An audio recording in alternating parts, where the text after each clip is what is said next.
No organisation is an island. All organisations exist in a context, comprising suppliers, customers, markets, prospective markets, competitors, advances in technology, changes in regulation, shifts in labour markets, who knows, pandemics, governmental change, the list goes on.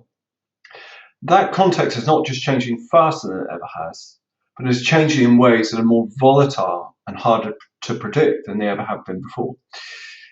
Now, all of these changes either have the opportunity to hurt the organisation or to help it. And whether these external changes hurt or help is often dependent on the speed at which the organisation can gather that information in and make the right call. Now, making the right call used to mean developing detailed plans based on predictions about the future. Now, unfortunately, the rate of change means that making predictions is foolish and that plans are often out of date before they're published. So in order to stay ahead, prediction and planning need to be replaced by preparation and experimentation. Making the shift from prediction to experimentation, one thing stays the same, and that's the need for good data about the what and the how of the changes going on in the external environment. And this chapter, we hope, offers some fresh thinking about who should be collecting, collating, interpreting, and acting on those incoming signals for change. Now, historically, especially in larger organisations, this has kind of been the role of a dedicated head office function.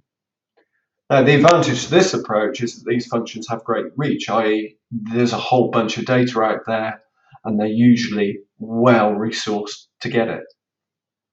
Unfortunately, processing this data can often take quite a lot of time, and additionally, these data lack what we refer to as richness.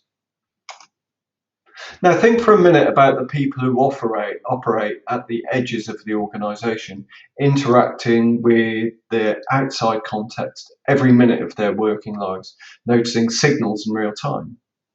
Now, these signals are short on reach, but think about the richness of the information that can be developed through a conversation. It can really get into the detailed whys and wherefores and the hows.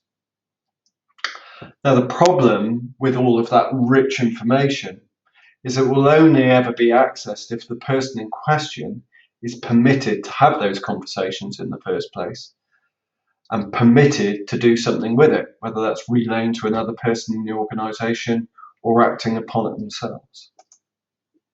So if we add together the two issues, it becomes clear that to be truly responsive to the changing demands of the external environment, a combination of speed and richness is more likely to lead to smart moves than broad analysis and planning.